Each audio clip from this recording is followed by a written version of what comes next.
اعوذ باللہ من الشیطان الرجیم۔ پناہ مانگتا ہوں میں اللہ کی شیطان مردود سے۔ بسم اللہ الرحمن الرحیم۔ اللہ کے نام سے جو بڑا مہربان نہایت رحم والا ہے۔ السلام علیکم ورحمۃ اللہ وبرکاتہ۔ السلام ورحمۃ اللہ وبرکاتہ۔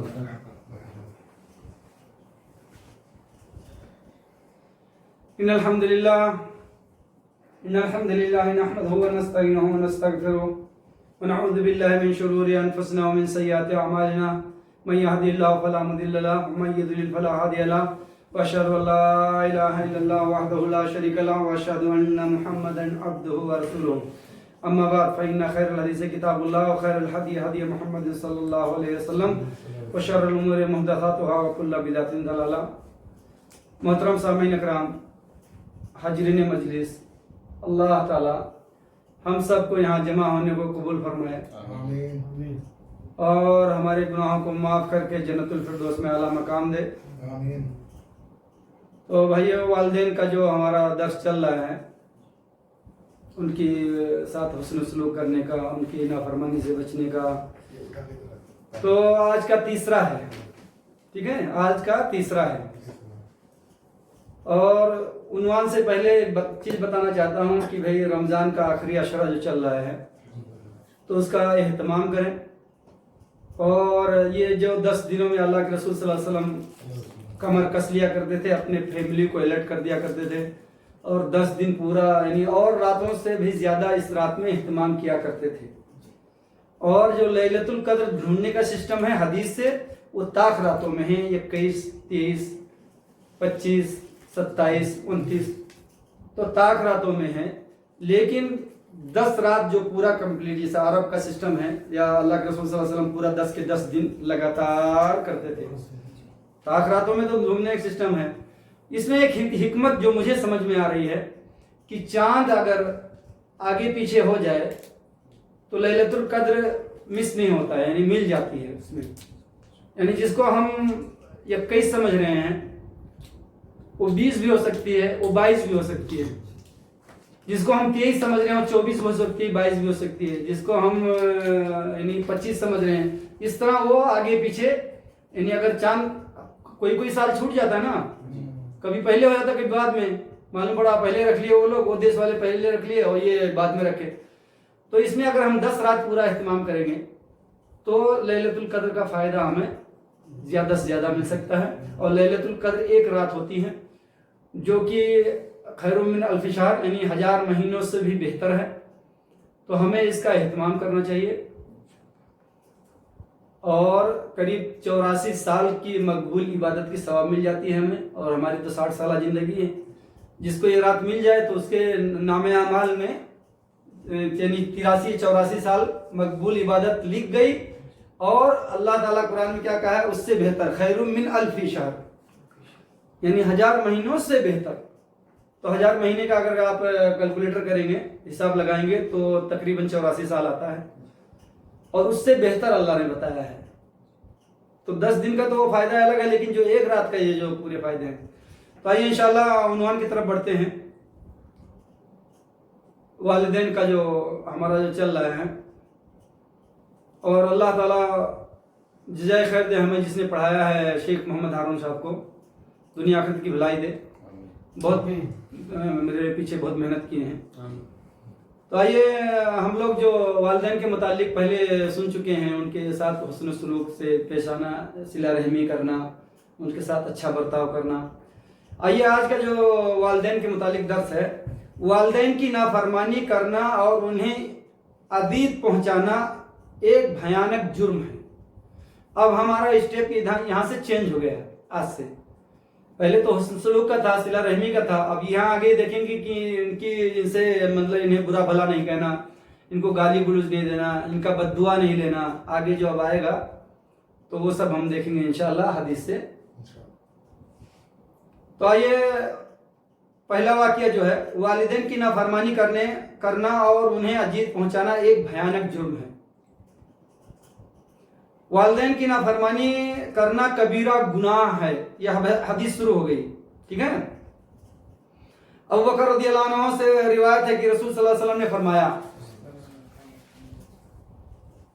الا نبئکم باکبر کبائر، الا نبئکم باکبر کبائر، یعنی اللہ کے رسول صلی اللہ علیہ وسلم نے فرمایا کہ کیا میں تم لوگوں کو کبیر یعنی بڑے گناہوں کے بارے میں نہ بتا دوں، یعنی کیا میں تمہیں سب سے بڑے گناہ کے بارے میں نہ بتا دوں. تو ہم نے کہا کیوں نہیں، یعنی صحابہ نے کہا کیوں نہیں اے اللہ کے رسول صلی اللہ علیہ وسلم.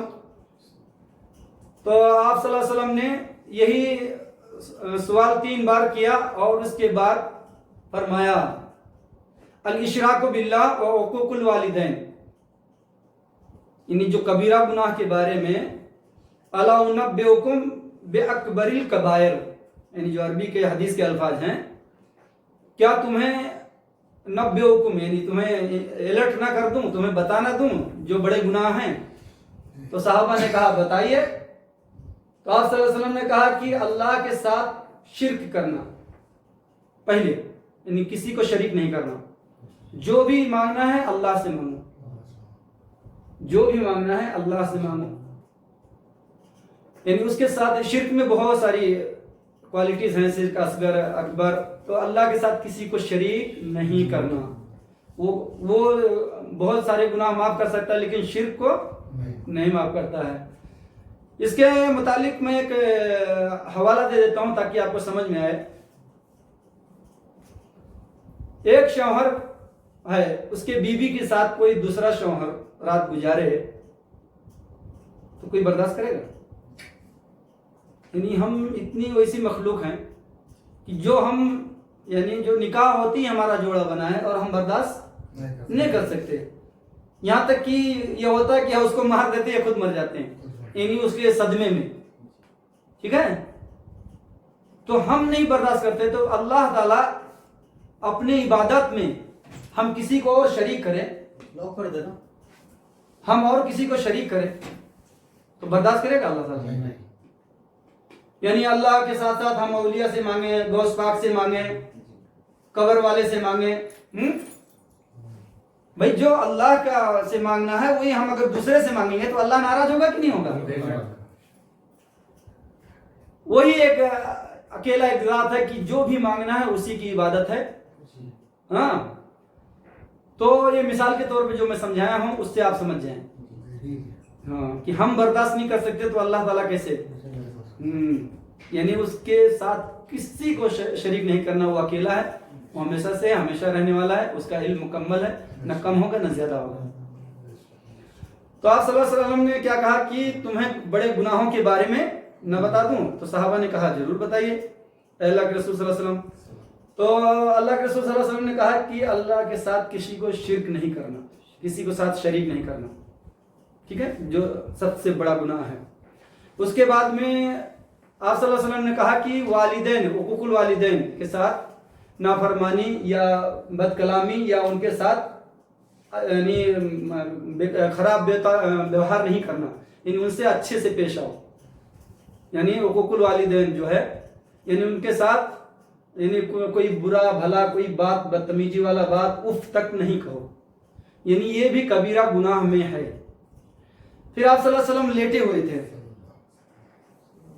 اٹھ کر بیٹھ گئے یا ٹیک لگائے ہوئے تھے، حدیثوں کے الفاظ الگ الگ ہیں. اس میں ہے کہ لیٹے ہوئے تھے اور اٹھ کر بیٹھ گئے. پھر آپ صلی اللہ علیہ وسلم یعنی اٹھ کے بیٹھ گئے. جو تیسرا بتا رہے ہیں وہ یعنی اس کے اس میں کہ یعنی اور زیادہ جوش. تو الا وقول الزور و شہادت الزور، الا وقول الزور و شہادت الزور، خبردار جھوٹی بات اور جھوٹی گواہی سے بچنا. آپ صلی اللہ علیہ وسلم یہ بار بار کہتے رہے، خبردار جھوٹی بات اور جھوٹی گواہی سے بچنا. یعنی دو تو آپ صلی اللہ علیہ وسلم نے بتا دیا، لیٹے لیٹے یا مطلب ٹیک لگائے، اس میں تو لیٹے ہوئے تھے. دو تو بتا دیے کہ اللہ کے ساتھ کسی کو شریک نہیں کرنا اور والدین سے اچھے سے پیش آنا، یعنی ان کے ساتھ بدسلوکی نہیں کرنا. جو تیسرا پوائنٹ بتانے لگے تو اٹھ کے بیٹھ گئے، خبردار جھوٹی بات اور جھوٹی گواہی دینے سے بچنا۔ یہ آپ صلی اللہ علیہ وسلم بار بار کہتے رہے، بار بار کہتے رہے، یہاں تک کہ صحابہ کہہ رہے ہیں کہ ہم یہ سوچے کہ کاش آپ صلی اللہ علیہ وسلم چپ ہو جائیں، یعنی بس کر دیں۔ اتنا بار اس کو ریپیٹ کیے، جھوٹی گواہی اور جھوٹ سے، اتنا خطرناک ہے۔ لوگ چلے جاتے ہیں نا تھوڑے سے پیسے لے کے گواہی دینے کے لیے، آپ صلی اللہ علیہ وسلم اتنا بار کہے ہیں کہ صحابہ کہہ رہے ہیں کہ ہم سوچتے ہیں، ہم یہ گمان کرنے لگے کہ آپ صلی اللہ علیہ وسلم کاش چپ ہو جائیں، یعنی چپ ہو جائیں، اتنا بار کہے اور لیٹے ہوئے تو اٹھ کے بیٹھ گئے۔ اس کے مطلب بہت اہم، تو یہ کبیرہ گناہوں میں سے ہے۔ 3 پوائنٹ سنے آپ نے۔ نمبر 1 اللہ کے ساتھ شریک نہیں کرنا، نمبر 2 والدین کے ساتھ یعنی برا بھلا کوئی برتاؤ نہیں کرنا، اف تک نہیں کرنا، اور تیسرا جو ہے جھوٹ نہیں بولنا، جھوٹی گواہی نہیں دینا۔ یہ بھائیو بخاری کی حدیث 5976 ہے۔ اس حدیث سے میں رسول صلی اللہ علیہ وسلم نے حقوق الوالدین کو کبیرہ گناہ قرار دیا ہے، شرک کے فوراً بعد فرمایا جو اس کے برے ہونے اور سنگین جرم ہونے کی دلیل ہے، یعنی شرک کے فوراً بعد والدین کا آیا ہے۔ اس سے پتہ چلتا ہے کہ یہ بہت بڑا کبیرہ گناہ ہے، یعنی فوراً آپ صلی اللہ علیہ وسلم نے اس کا لیا ہے نام، والدین کا فرمایا قرار دیا ہے، اور اسے شرک کے فوراً بعد کیا ہے، سنگین جرم ہے کہ دلیل یہ ہے کہ یاد رہے کہ حقوق کا معنی عام طور پر صرف نافرمانی سے کیا جاتا ہے، حالانکہ یہ درست نہیں ہے، کیونکہ نافرمانی کے ساتھ ساتھ والدین سے بدسلوکی کرنا اور انہیں کسی طرح سے اذیت پہنچانا بھی اس کے اندر شامل ہے، یعنی یہ ہر چیز گناہ کبیرہ میں شامل ہے۔ آئیے دوسرا واقعہ دیکھتے ہیں۔ والدین سے بدسلوکی کرنے اور والا انسان اللہ تعالیٰ کی نظر میں رحمت اور جنت سے محروم، یہ بڑا ڈینجر معاملہ ہے۔ والدین سے بدسلوکی کرنے والا انسان اللہ تعالیٰ کی نظر میں رحمت اور جنت سے محروم، بہت خطرناک معاملہ ہے بھائیو۔ ہمارے اگر دماغ میں پردہ پڑا ہوا نا تو اس کو کھلواؤ، استغفر اللہ پڑھ کے۔ قیامت کے روز اللہ تعالیٰ 3 قسم کے لوگوں کی طرف دیکھنا تک گوارا نہیں کرے گا، ٹھیک ہے؟ اللہ تعالیٰ قیامت کے دن، قیامت کے روز اللہ تعالیٰ 3 قسم کے لوگوں کی طرف دیکھنا تک گوارا نہیں کرے گا۔ نمبر 1 والدین کا نافرمان، نمبر 1 نہیں، والدین کا، یعنی قیامت کے دن اللہ تعالیٰ دیکھے گے۔ نمبر 2 ہمیشہ شراب نوشی کرنے والا، جو شراب میں ڈوبا رہتا ہے پورا زندگی پی پی کے۔ نمبر 3 احسان جتلانے والا، اب میں نے 1 کروڑ روپیہ دیا تھا، ادھار تو نہیں دیا تھا، ہیلپ کی دیا تھا، لیکن اب جس دن معاملہ گڑبڑ ہو گیا، بھول گیا وہ دن جو میں موٹر سائیکل سے چلتا تھا، کار خرید دیا تھا، بھول گیا دن، پھٹے کپڑے تھے، تیرے کو پینٹ سلا دیا تھا، خلاص گیا، آپ کا کیا دھرا سب برباد۔ بس جہاں آیا کہ بھول گیا وہ دن جب تجھے میں نے 1 کروڑ روپیہ دیا تھا، ادھار نہیں ایسی دیا تھا، بس خلاص۔ اس کو کیا کہتے ہیں؟ احسان جتلانا۔ احسان کرنا سیکھو، احسان جتلانا نہیں سیکھو۔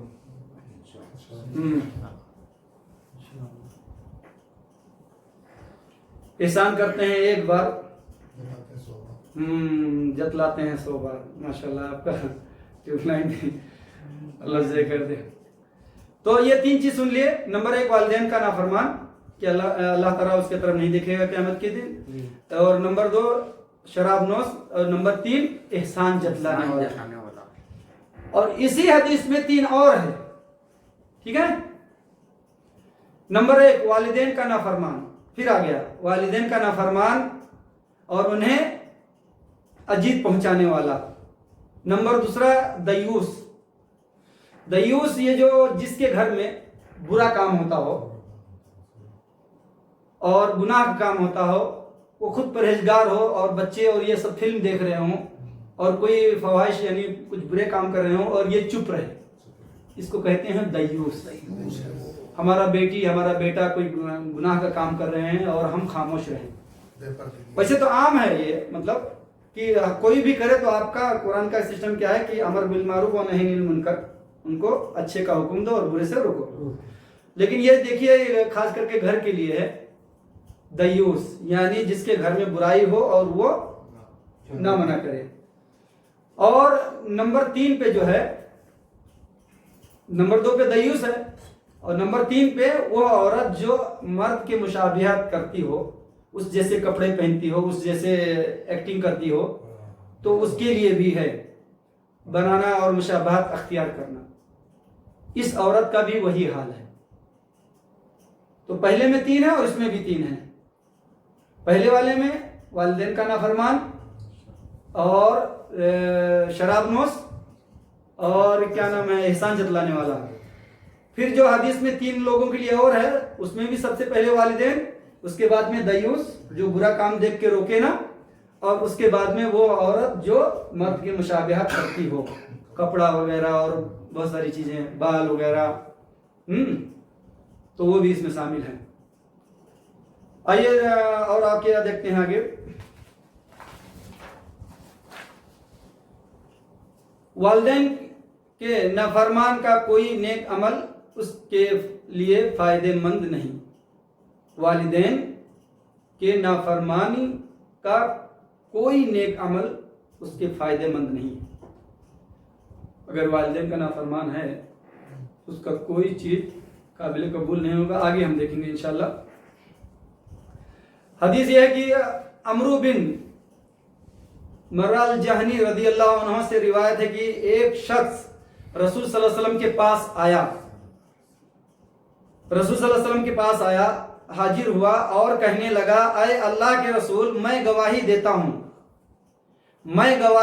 ہوں کہ اللہ کے سوا کوئی معبود نہیں اور آپ اللہ کے رسول ہیں، ٹھیک ہے، اور میں پانچ نمازیں پڑھوں گا۔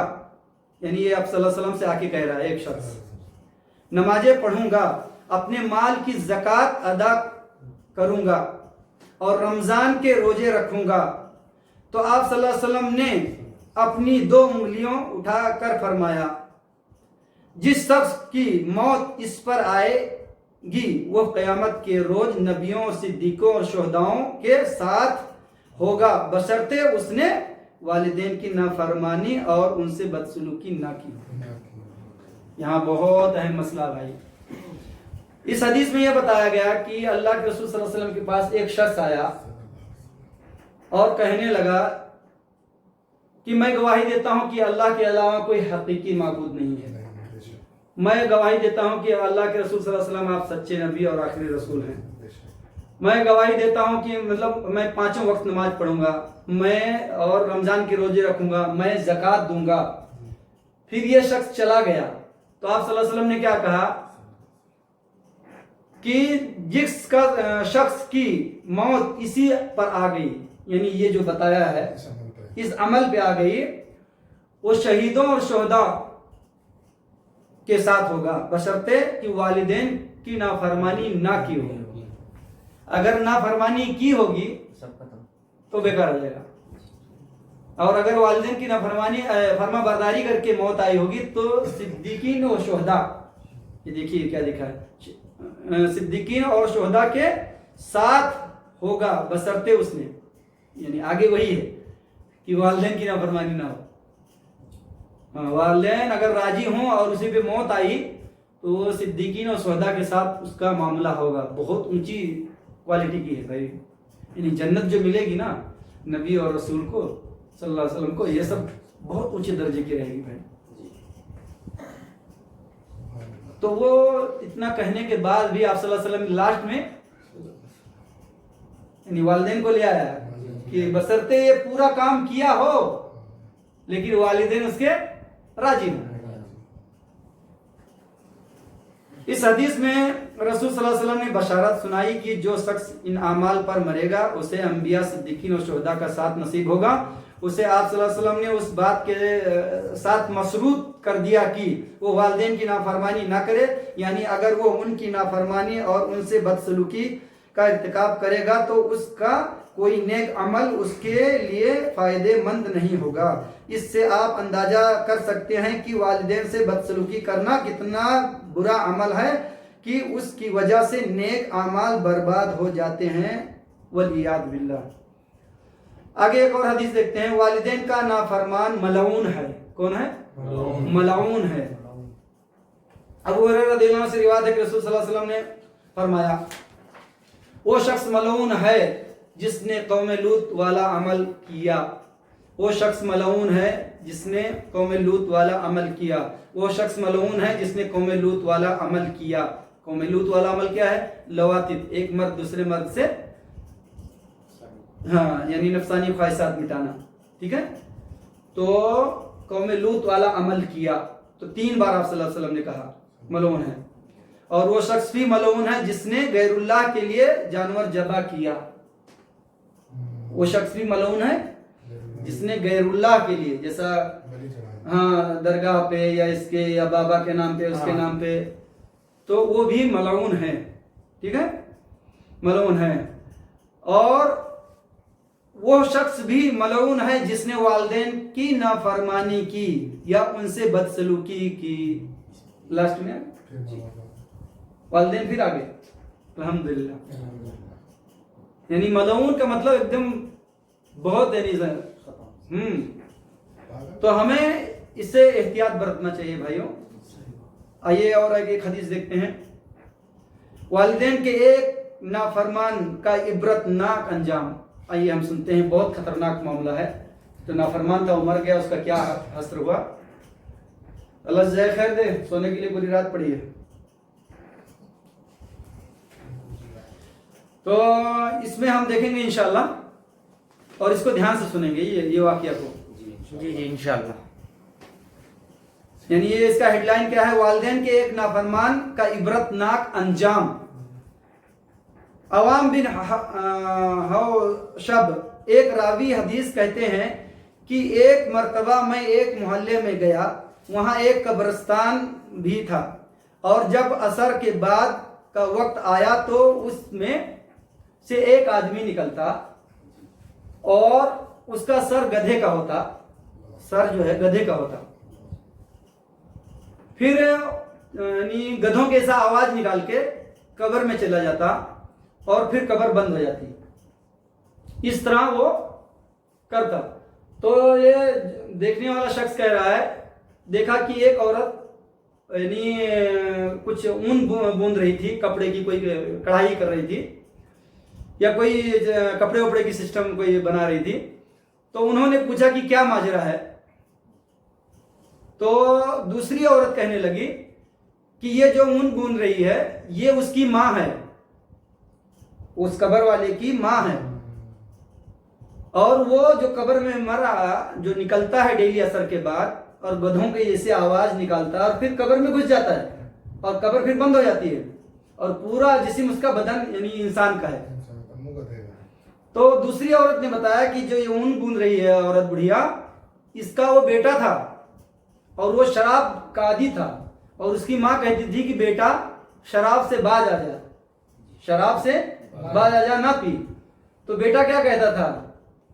پھر شروع کر دی گدھے کی ایسا آواز نکالنا، ماں کو کہتا تھا، پھر گدھوں کے جیسا آواز نکالنا شروع کر دی، یعنی ماں کو یہ کہتا تھا۔ جب ماں کہتی تھی کہ شراب نہ پی بیٹا، تو بیٹا کہتا تھا پھر شروع ہو گئی گدھوں کے جیسا، یعنی گدھوں کی آواز نکالنے کے جیسا۔ تو اس میں یہ بتایا گیا ہے کہ یہ جو ماں کو اتنا ایسا لفظ استعمال کرتا تھا اور شراب بھی پیتا تھا، اب مرنے کے بعد وہ ویسی یعنی ڈیلی عصر کے بعد نکلتا ہے اور گدھوں کی ایسا آواز نکال کے اور پھر قبر میں چلے جاتا ہے۔ تو یہ دیکھیے کہ کیا یعنی والدین کے ساتھ بدسلوکی کرنے کا، گالی گلوچ کرنے کا کیا انجام ہے، دیکھ لیجیے۔ اور یہ روا یعنی وکالہ البانی صاحب اسے حسن کہے ہیں، یہ صحیح الترغیب والترہیب میں 2517 نمبر پہ ہے۔ برادران اسلام، یہ تھا والدین کے ایک نافرمان اور ان سے بدسلوکی کرنے والے انسان کا عبرتناک انجام۔ اللہ تعالی ہمیں والدین کی اطاعت کرنے اور ان کی خدمت کرنے اور ان کے حقوق ادا کرنے کی توفیق دے، آمین۔ آئیے ایک واقعہ اور دیکھ لیتے ہیں۔ والدین کے ساتھ حسن سلوک کی مختلف صورتیں اور ان کے حقوق۔ والدین اگر ضرورت مند ہوں تو اولاد ان پر خرچ کرے۔ بہت پیارا واقعہ ہے۔ عبداللہ بن عمر بن عاص رضی اللہ عنہ سے روایت ہے کہ ایک عربی رسول صلی اللہ علیہ وسلم کی خدمت میں حاضر ہوا اور کہنے لگا، اے اللہ کے رسول، میرا باپ مجھ سے میرا مال لیتا ہے۔ اور بھی اس کے حدیثیں جو ہیں مختلف ہیں۔ کوئی مطلب بغیر پوچھے نکال لیتا تھا، کوئی تو اس عربی نے کہا کہ اے اللہ کے رسول صلی اللہ علیہ وسلم، میرا باپ میرا سے مال لے لیتا ہے اور لینا چاہتا ہے۔ تو آپ صلی اللہ علیہ وسلم نے کیا فرمایا؟ انت و مالک والد، تم اور تمہارا مال والد کے لیے ہے۔ بے شک سب سے پاکیزہ چیز جسے تم کھاؤ وہ چیز ہے تمہاری اپنی کمائی، ہاں، اور تمہارا اولاد کے مال تمہاری کمائی سے ہے، ان تمہاری اولاد میں تمہارا حق ہے۔ آپ صلی اللہ علیہ وسلم نے یعنی کئی جگہ پہ اس طرح کی حدیث ملے گی آپ کو کہ بیٹا جب شکایت کیا رسول صلی اللہ علیہ وسلم سے کہ میرا باپ میرے جیب سے پیسے نکال لیتا ہے، یہ کرتا وہ کرتا ہے، تو آپ صلی اللہ علیہ وسلم نے فرمایا کہ تو اور تیرا مال سب تیرے باپ کا ہے۔ دیکھیں، اور باپ کی کمائی اپنے ہاتھوں کی وہ تو بہترین کمائی ہے ہی ہے، پلس اس کی اولاد اس کی کمائی ہے، بغیر پوچھے وہ لے سکتا ہے باپ۔ بیٹا اگر مالدار ہے تو باپ کا پورا جتنا اس کی ضرورت ہے پورا خرچہ وہ برداشت کرے گا، اور نہ بھی کرے تو باپ لے سکتا ہے، کیونکہ یہ حدیثیں بہت ہیں اس کے متعلق۔ اور یہ ابن ماجہ کی حدیث ہے 2292 اور 2291 میں۔ یہ حدیث اس بات کی دلیل ہے کہ والدین اگر محتاج ہوں اور اولاد مالدار ہو تو اپنے والدین کے اخراجات برداشت کرے اور انہیں خرچ دے۔ تو انشاءاللہ ہم خرچ کریں گے اور اس طرح انشاءاللہ کرنے لگیں۔ ہاں، خود بھی کریں گے، دوسروں کو بھی کروائیں گے۔ آئیے ایک آخری حدیث ہے، تقریباً بس ہو گیا پورا انشاءاللہ۔ والدین سے حسن سلوک اور ان کی فرما برداری نفلی عبادت پر مقدم ہے۔ یہ اس کو بھی بہت دھیان سے ہم لوگ سن لیں گے انشاءاللہ۔ ابو ہریرہ رضی اللہ عنہ سے روایت ہے کہ اللہ کے رسول صلی اللہ علیہ وسلم نے فرمایا، 3 بچوں کے سوا کسی نے ماں کی گود میں گفتگو نہیں کی۔ عیسیٰ بن مریم، عیسیٰ علیہ السلام، یعنی گود میں ہی بات کیے۔ اور دوسرا بچہ جو ہے وہ جریج کا ہے، بنی اسرائیل کے عابد، یعنی بہت عبادت گزار آدمی تھا، یہ انہی کا واقعہ ہے، وہ بات کیا۔ اور تیسرا جو ہے، ایک عورت اپنے بچے کو دودھ پلا رہی تھی، تینوں میں بتا دیتا ہوں اس کے واقعہ، اور لاسٹ میں مین واقعہ میں ابھی لے کے آتا ہوں انشاءاللہ۔ ایک عورت اپنے بچے کو دودھ پلا رہی تھی تو ایک گھوڑ سوار گزرا وہاں سے، بہت اچھا لباس میں اور بہت اونچی پوسٹ والا۔ تو ماں کیا کہتی ہے کہ اے اللہ، میرے بیٹے کو اس جیسا بنا دینا، اس راجا یا اس گھوڑ سوار جیسا بنا دینا۔ بیٹا کیا کرتا ہے، ابھی دودھ پی رہا ہے، حدیث ہے، ہاں یہ مسلم کی حدیث ہے یہ سب۔ تو بیٹا دودھ پینا چھوڑ کے کہتا ہے کہ اے اللہ، مجھے اس جیسا نہیں بنانا۔ دوسرا واقعہ، ایک لونڈی ایک باندی کو گاؤں والے مارتے پیٹتے لے جا رہے تھے وہاں سے، کس نے چوری کی اور اس نے یعنی زنا یا بدکاری کچھ تہمت تھا اس کے اوپر، ہاں الزام تھا، تو اس کو مارتے پیٹتے اس کے سامنے سے لے کے گئے اور وہ بچہ دودھ پی رہا تھا۔ تو اس کی ماں کہتی ہے کہ اے اللہ، میرے بچے کو اس عورت جیسا، اس کے جیسا نہیں بنانا، یہ جس کو مار رہے ہیں یہ لوگ، چوری کا الزام یا زنا کا الزام لگائے ہوئے ہیں، اس جیسا نہیں بنانا۔ پھر دودھ پیتے ہوئے چھوڑ دیا اور کہنے لگا کہ اے اللہ، مجھے اس جیسا بنانا۔ اے اللہ مجھے اس لڑکی جیسا بنانا، یعنی اس کے اخلاق جیسا بنانا، ٹھیک ہے. ہاں تو بعد میں یہ واقعہ ختم ہونے کے بعد ماں بیٹے سے بات شروع ہوئی کہ تو نے ایسا کیوں کہا. یعنی وہ چھوٹے بچے جو 3 بولے ہیں نا، ایک تو عیسیٰ علیہ السلام یہ کیے، اور ایک جو مین ہے وہ لمبا واقعہ ابھی میں بتاتا ہوں جریج کا. تو یہ ماں بیٹے سے پوچھنے لگی ایسا تو نے کیوں کہا. تو کہہ رہا ہے کہ جو پہلے گھوڑ سوار گیا ہے وہ ایک ظالم ہے، وہ بہت گنہگار ہے، تو نے کہا کہ اس جیسا بنانا، اس لیے میں نے کہا کہ میرے کو اس جیسا نہیں بننا ہے. اور جو لڑکی کو مارتے ہوئے لے جا رہے تھے، چوری کا الزام، زناکاری کا الزام جو بھی لگا کے گاؤں والے مار کے لے کے جا رہے تھے، تو وہ اس پہ جھوٹا الزام تھا، اور وہ نیکوکار تھی، وہ مومنہ تھی. تو اس لیے میں نے کہا کہ اے اللہ تو مجھے اس جیسا بنا. لیکن ماں کے دیکھنے میں تو سب الٹے ہی تھا نا، لیکن لڑکے کو اللہ کی طرف سے حکم ہوئی ہے نا. ہاں تو یہ واقعہ دیکھیے. اچھا چلیے مین واقعہ کی طرف بڑھتے ہیں. جریج نام کے ایک عابد تھے جو بنی اسرائیل کے تھے، اللہ علم، تو وہ بہت عبادت گزار تھے. یہ واقعہ بڑا مشہور بھی ہے جریج. تو یہ ایک لمبی سی مطلب نوکیلی گھر اونچے پہ بنا کے، مٹی کا گھر، اور عبادت کرتے تھے بہت زیادہ. اتنا عبادت گزار تھے کہ ان کی عبادت دیکھ کے لوگ رشک کرتے تھے گاؤں والے. اور یہ حدیث بھائیوں مسلم میں ہے 6508 اور 6509. یہ صحیح مسلم میں آپ پورا واقعہ اس کا پڑھ لیں گے، ایک دم بہترین آپ کو صحیح مسلم کی حدیث ہے.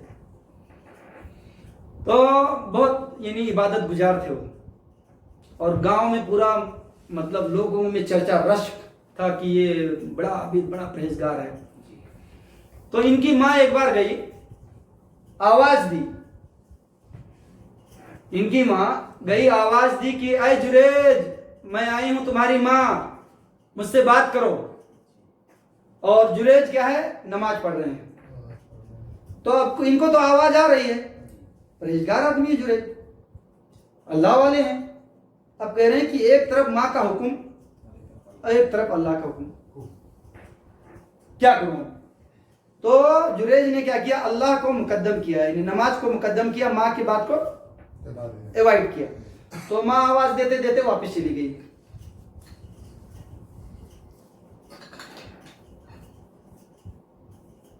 دوسری بار پھر ماں آئی، پھر آواز دی، اے جریج میں آئی ہوں بات کرو. اب پھر جریج سن رہے ہیں، پھر نماز میں ہیں، عبادت گزار ہو، پورے ایریا میں ان کی عبادت کا مشہور. پھر اب سوچ رہے ہیں کہ نماز چھوڑ کے جاؤں، ماں کا حکم مانوں کہ نماز. پھر انہوں نے نماز کو ہی مقدم کیا، یعنی آگے کیا، یعنی نماز نہیں چھوڑا. پھر ماں واپس چلی گئی. اس طرح ان کی ماں کتنی بار آئی، 3 بار. لاسٹ میں ان کی ماں نے کیا کہا، غصے میں کہ آئے جریج، کہنے لگی اے اللہ تو جریج کو موت نہ دینا جب تک کہ ایک زانیہ کا منہ نہ دیکھ لے. زناکار عورت کا منہ جب تک نہ دیکھ لے، ٹھیک ہے. یعنی اے اللہ تو اسے موت نہ دینا جب تک یہ زناکار کا منہ نہ دیکھ لے. یعنی یہ بد دعا دی ان کی ماں نے. اور مالدہ کی بد دعا اور بد دعا دونوں تیر کے جیسا لگتی ہے بھائیوں.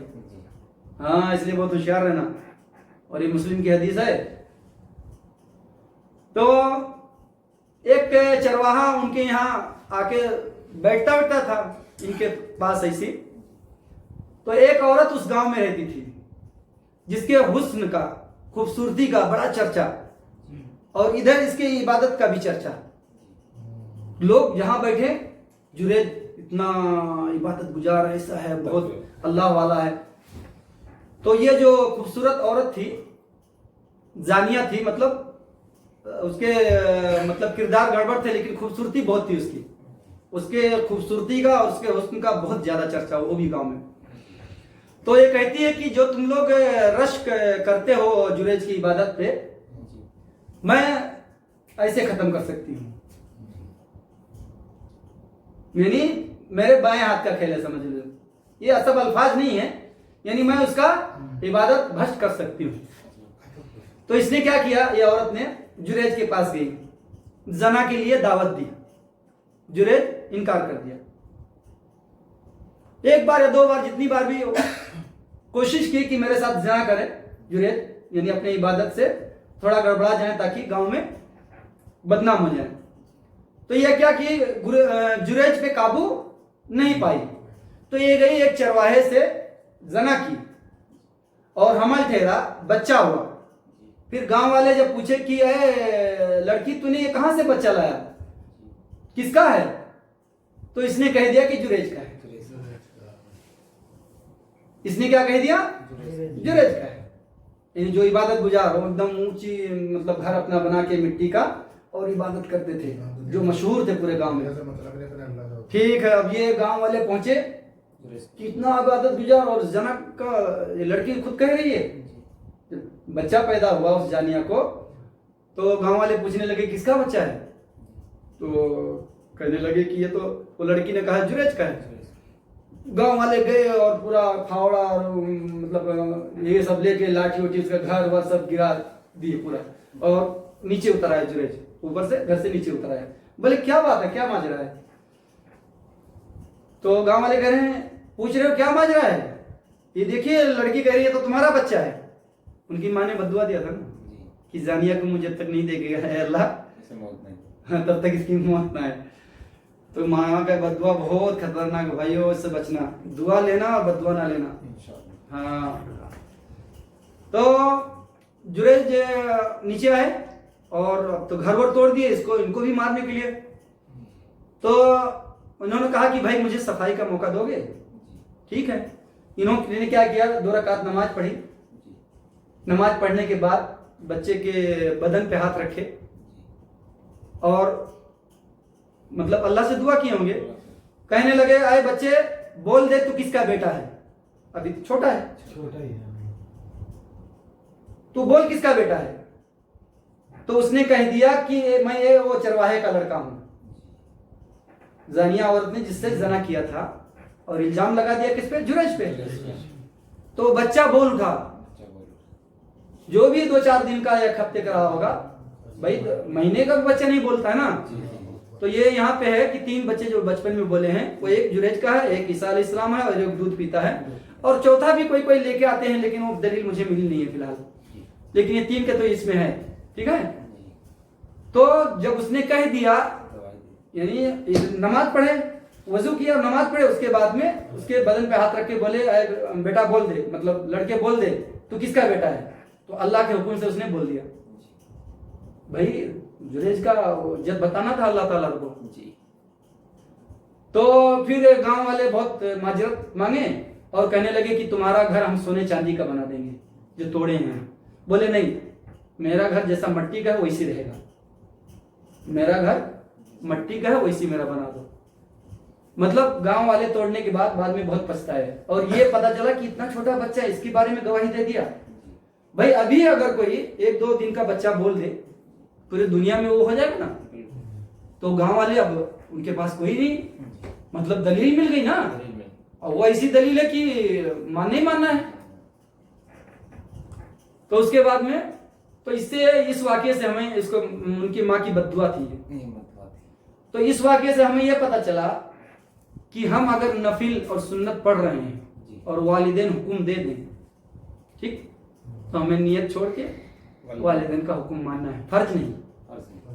کیا سمجھے, فرض نہیں, نفل سنت کچھ بھی بتر وغیرہ جو بھی فرض کے علاوہ ساری چیز نفل ہے, ساری نماز نفل ہے. ٹھیک ہے, والدین اگر بلا دیں فوراً. ایک کوئی محدث تھے جو قرآن اور حدیث کے درس دیتے تھے, وہ واقعہ ابھی مجھے یاد ہے تھوڑا سا. تو ان کی ماں کا دماغ تھوڑا سا ہلکا سا ڈھیلا تھا, تو یہ قرآن حدیث کا درس دے رہے تھے, اور ماں آئی کہنے لگی اے فلاں بن فلاں جا کے مرغی کو دانا ڈال کے آؤ. تو اب انہوں نے پورا قرآن حدیث کو بند کر دیا اور بچوں سے کہا کہ میری ماں نے جو حکم دیا ہے وہ میرے اوپر فرض ہے, اور یہ تم کو پڑھا رہا ہوں حدیث قرآن, یہ میرے اوپر نفل ہے. ماں کے حکم زیادہ, بھائی عالم تھے نا,